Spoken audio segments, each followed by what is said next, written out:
Round three here, please. Dr. David J. Brennan has been a social worker in the HIV/AIDS field since 1983, talking about resiliency. As an Ontario HIV Treatment Network Applied HIV Research Chair in Gay and Bisexual Men's Health and Director of the Cruise Lab, a research lab focused on gay and bisexual men's health, Dr. Brennan's research has been focused on the health and social service needs of marginalized sexual minority populations, including HIV risk and resiliencies for gay, bisexual, two-spirit, and other men who have sex with men. His studies have examined the intersection of racism and body image among sexual minority men, the psychosocial factors affecting people living with HIV as we age, the discharge process from inpatient hospital to community for those living with HIV, understanding resilience amongst two-spirits, gay and bisexual men who have been living long-term with HIV.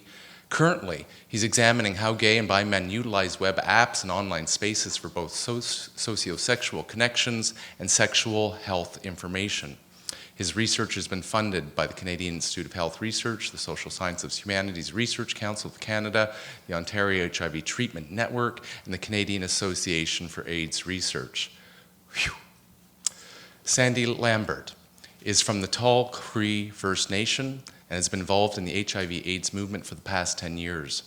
He's provided leadership and knowledge sharing in both rural and urban areas within British Columbia. His contributions include volunteering on national provincial working groups and board of directors. Currently board of director, co-chair of Red Road HIV/AIDS Network, Canadian Aboriginal AIDS Network member, APHA Caucus. Sandy's role as the BC CRA Community Research Associate for the AHA Centre, Dudes Club, BC HIV Stigma Index projects has increased his capacity to learn and contribute Aboriginal research in a meaningful way. Thank you very much. Please welcome. Thank you for that introduction. Good afternoon, everybody. Sandy's going to have a seat there for a second and just enjoy the show before he comes up and speaks with us. I just want to first acknowledge the traditional caregivers and guardians of this land, the Coast Salish people, and in gratitude for the opportunity to be here with you today. I'm very excited to present and talk a little bit about this study. The study is called the Two Shawl Study. It stands for Two-Spirit HIV/AIDS Wellness and Longevity Study. It's a CIHR-funded study through the Aboriginal Stream. Most of the people on my research team were not able to be here today, and I felt like as someone who does not identify as two-spirit, HIV positive, or Aboriginal, I felt it was really important to have another voice speak to the presentation. So Sandy was delightful and lovely to offer to speak to his response to the study. He was not part of the study, but to speak to it after I have a chance to present. So I thank you for your indulgence in that opportunity today. So, oops, nope, that's a bad idea. There we go. Okay, so essentially the funding for the study is through, as I mentioned, CIHR. We also got some KTE funding from the OHTN. The research team consists of myself, Art Zokol from the Two-Spirited People of the First Nations, Randy Jackson from McMaster, and Tony Nobis, who's now currently the Executive Director of the Ontario Aboriginal HIV/AIDS Strategy. Our research staff included Earl Nalgesic, who's now Dr. Earl Nalgesic, who's overseeing the Aboriginal Study Health Program at the Dalalana School of Public Health at U of T, and Shavisa Brett, who's moved here, and George Jarzewski. In addition, we had an advisory committee as part of this, and the advisory committee consisted of leaders in the HIV Aboriginal communities in Ontario, and one from Winnipeg, who was essentially Patanakut, who was the elder on this research project. So we thank them and acknowledge them. Just briefly, the background, I'm going to zip through this part fast because the fun stuff's ahead. But you probably know that Aboriginal peoples are about 3.8% of the Canadian population, but about 8% of all prevalent HIV infections. And most of the people who are living with HIV, Aboriginal people who are living with HIV, actually have an AIDS diagnosis. And these diagnoses usually happen later. There's a slower uptake of treatment, there's higher morbidity, and higher mortality as well. However, the problem with that is it paints only a partial description of Aboriginal people who are living with HIV. And in fact, it paints a picture of suffering and dysfunction. It constructs Aboriginal identity in such a way that shapes responses. And it kind of can be used to justify this, okay, I'm gonna help, I'll figure this out. And actually, there's very little information about resiliency and reactions and resilience to stigma among these populations. So that's how Two Shawls was born. It was born from a conversation between myself and my co-investigators about the possibility of conducting a study that would look at how long-term HIV-positive Two-Spirit guys were dealing with stigma and dealing with resilience. So, just to note, just in case folks are not familiar with the term Two-Spirit, it basically refers to Native American or Alaska Native, lesbian, gay, bisexual, First Nations, Inuit, Métis individuals. The term itself comes from the Anishinaabeg language, and briefly it means both female and male spirits within one person. It actually has a different meaning in different communities, and it's a relatively new term coined in 1990 at the International LGBT Native Meeting, which was held in Winnipeg. It can mean sexual orientation, it can mean lesbian or gay or bisexual. It could also mean gender identity, or it can be a combination of both. So I'm not going to spend a lot of time on that, but I'm happy to talk with people more about it if it's a term you're unfamiliar with, or other people in the room may be familiar with as well. Our Western notion of resiliency tends to be that this idea that people positively adapt despite the fact that they deal with adversity. And one of the criticisms of that in the Aboriginal and Indigenous scholarship is that it places the sole responsibility of healing upon the individual, and it really lacks a sense of the social and cultural constructs and context of community in Aboriginal communities. So is it different in an Indigenous context? Well, in Indigenous communities, the connection to the broader environments of Indigenous peoples, as well as being relational. So the idea that it's not just me pulling myself up by the bootstraps, but that I am working with my community to pull myself up, or to pull us up to address the stigma and resilience needed within the community. So given that, we basically wanted to devise a study that would look at the factors, skills, resources, knowledge, and practices that contribute to Two-Spirit men's health and well-being with living with HIV. Our service providers basically said to us, we've got lots of stories of guys who are doing really well. We never hear their stories. So we decided to ask them their stories. So we did three things. We conducted a comprehensive scoping review of the literature. I won't talk about that. Let me just tell you there were 21 articles written since 1996 that addressed this topic of the hundreds of thousands, if not millions, of articles. We had focus groups with Two-Spirit men who were long-term living with HIV, and we have developed further academic and community partnerships. We actually just are putting another grant together as well. So again, I'm not going to talk about the scoping review very much, but what I want to say about the sharing circle, about the focus groups, sorry, I'm not going to talk about the scoping review, but what I want to say about the focus groups is that we basically indigenize them in the sense of having an Indigenous elder as part of the group, and all of the people in the room were people who identified as Aboriginal. So for instance, I was not in any of the data collection. And instead of doing a traditional focus group where it's, hey, this question, this question, this question, basically we only asked one question. And people went around and took as much time as they wanted to answer that. And the groups were anywhere from 2 to 3.5 hours long. So basically the way we recruited people was through our community partners, and we had 14 participants in the three groups. They had to be living with HIV at least 10 years, and the locations were Hamilton, Toronto, and Ottawa. The one question we asked was, what's allowing you to live well long-term with HIV? And as is typical, people were paid an honorarium. It was recorded and the transcripts were transcribed. The recordings were transcribed verbatim. Basically, as I mentioned, it was moderated by a Two-Spirit man who was living with HIV and a traditional helper. We used traditional and ancestral knowledge, so the sharing circle started with traditional knowledge being shared. We used a symbol-based inquiry method. We used that medicine wheel there that was drawn and developed particularly for this study on the floor in the center of the circle so people could have an opportunity to talk with each other and look at the medicine wheel as a way to get some information and think about their responses to that question. The way the data were analyzed was actually quite interesting. I was just talking to Sandy about it a little bit more today.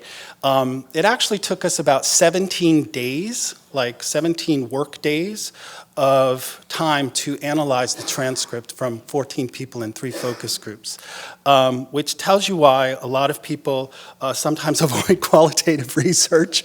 And it also tells you that it was very, very community engaged because the assumption was that we were not going to necessarily just do it in a traditional Western way of looking at coding data. We did it in a participatory way. So essentially, it's important to mention that the medicine wheel we used was an Anishinaabe medicine wheel, which a medicine wheel is probably known by most of you, but it's not universally known by all First Nations across Turtle Island.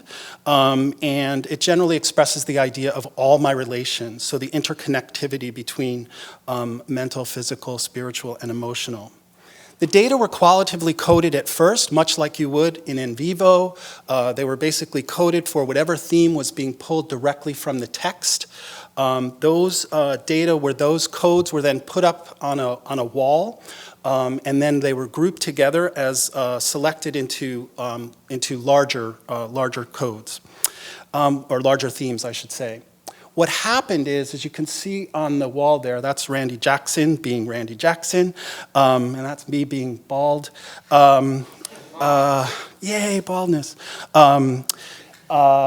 Basically, that's essentially how he coded the data. So around the room were quotes from the focus groups. People highlighted quotes that they thought were important, and then they plopped them where they felt they went on that medicine wheel, both in terms of those 4 quadrants, but actually the medicine wheel also has 9 circles that go from self to family to community to nation to world and to universe. And so basically we plotted where those chunks of data, where those quotes would go onto these medicine wheels. And we member checked everything. We brought this back to our advisory committee at the very end. This was a participatory analysis, so 2 of the people on this team had never done this analysis before, had never done any analysis before, been part of any research study before, so their insights were very, very critical. And basically what this did was it allowed us to balance the research needs, the westernized research needs, while foregrounding the holistic and relational worldview of the Indigenous knowledge in the group. So now I'm just going to share with you the findings. I want to acknowledge that the findings, the beautiful symbols you will see were crafted by an organization called Earthlore in Ottawa. They're an amazing graphics firm that is an Aboriginal-owned organization, and they helped us to kind of visualize our findings. So essentially, I'm not saying too much in detail. I know about the actual analysis process. I'm just kind of skipping over that a little bit, but I'm happy to talk more about it if people would like to hear. But essentially, our findings were that there were 7 truths of resiliency that came out through these data. And I'm going to go through them just one at a time. So the first one, and in some ways the most important one, is worldview and what we believe about the world. So the way you kind of think about what the world looks like and what you believe is important or not important, what counts, what doesn't count, whether it's about pulling your bootstraps up or about addressing your community's needs, is going to be highly, highly dependent upon your worldview. So trying to address how people would think about their worldview was one of the things that came up as part of this study. I'm not going to read the quotes because I can see all of your eyes are actively reading them. If you cannot read them, I'm happy to share them with you later. The second reason I don't want to read them is because they're not my words. So I'd rather just have you read the words.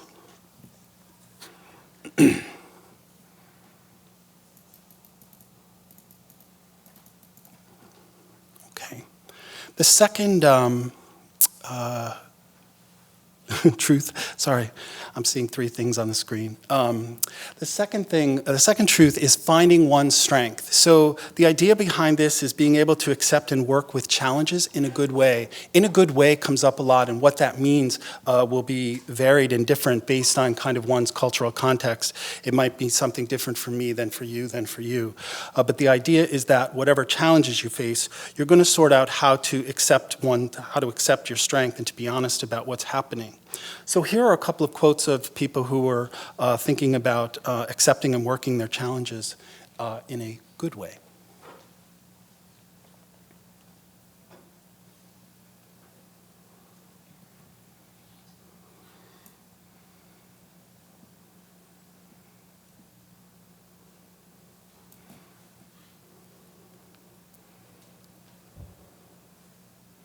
I'm looking for a clue that it's a good time to. So I love my gayness too. The next one, which I just love this image, is recognizing one's true power. So again, when we think about what's true power, like in some ways this image brings me to ACT UP or something along those lines, which was not an individual act, it was a community act. And very much in the context, as I've been speaking about, essentially finding one's true power was not about an inner sense of strength in the same way that we might think about it, but actually about connecting to the community for healing and being connected to a community.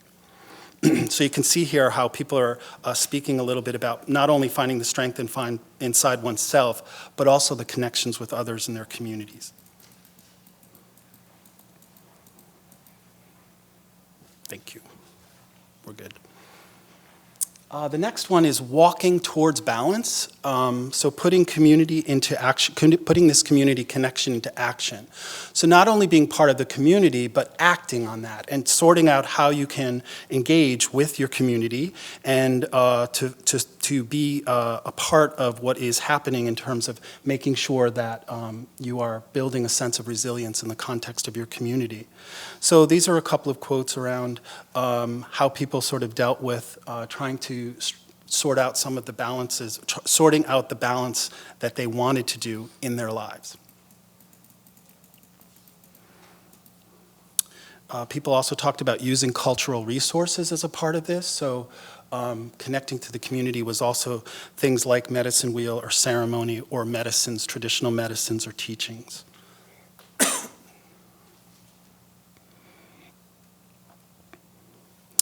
The next, did I just hear, uh-oh? We good to go? Okay, great.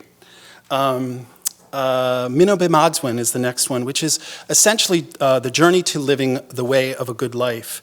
That's an Anishinaabeg term. It's one I hadn't heard of before this study. And in this particular quote, you can see that the person is talking about cultivating personal space in one's life for culture, for recovery and for healing. I find this concept, again, using the word good, sort of can be layered with what does that mean? But the point is that there's a cultural and a community sense of what's good. And it's not just you trying to figure out, am I good? It's us trying to figure out how we might be thinking about this and building up our resilience in the face of the kinds of stigma that Two-Spirit HIV positive guys would be feeling and experiencing. Okay, self-care. And again, this is basically about sustaining that journey for the long term. So some folks talked about traditions of the past and using previous history and traditions as a way to make sure they're kind of maintaining this path. Sometimes when we present this, we call them the truths, and sometimes we call them the paths. So if I'm interchanging truths and paths, that's why, because in some ways they are both. Participants talked about how traditional teachings were made relevant for them in today's world and in dealing with life on life's terms.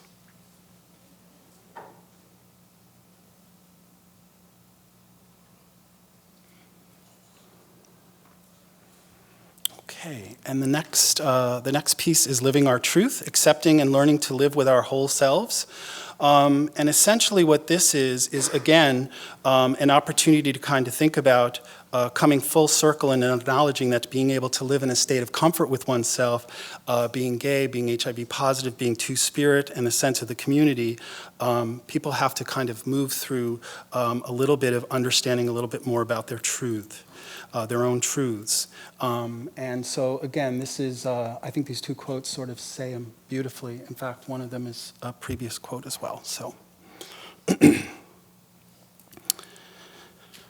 Okay, so just really quickly, I just want to say a couple things, and then I want to just show you a couple of slides, and then I will be done. See if I can do it in a minute. There's a story here that we never hear, or we rarely hear, that resiliency occurs in the lives of two-spirit men who are living long-term with HIV. Resiliency is not a linear progression through these truths. It's never assumed that there's a linear progression, that this is more circular in nature.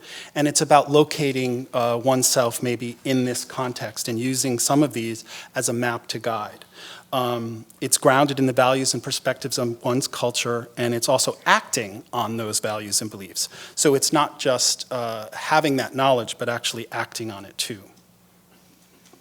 Lastly, I just want to show you, Tony Nobis said we don't need another, well, there was a word between need and another report sitting on the shelves collecting dust.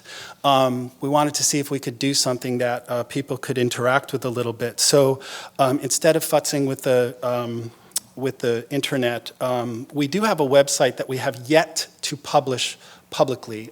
It will be published publicly by the end of this year.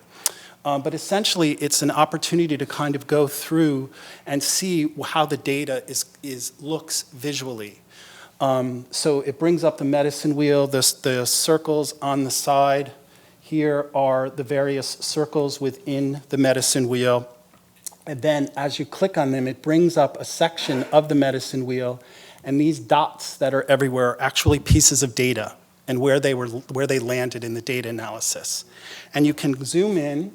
So for instance, on community, you can zoom in and click on one of those little dots, and you will get both the theme that it was originally coded when we did our in vivo coding, and also the quote that was placed there as well.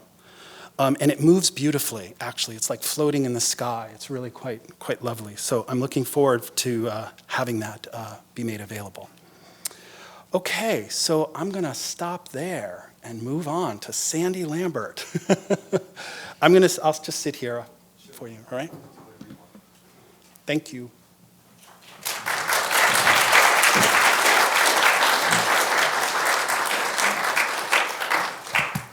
I just want to acknowledge the Coast Salish territory that we're on, the Musqueam, Salish, and Tsleil-Waututh. So I've been positive for 19 years. I am two-spirited, and I do live in Vancouver.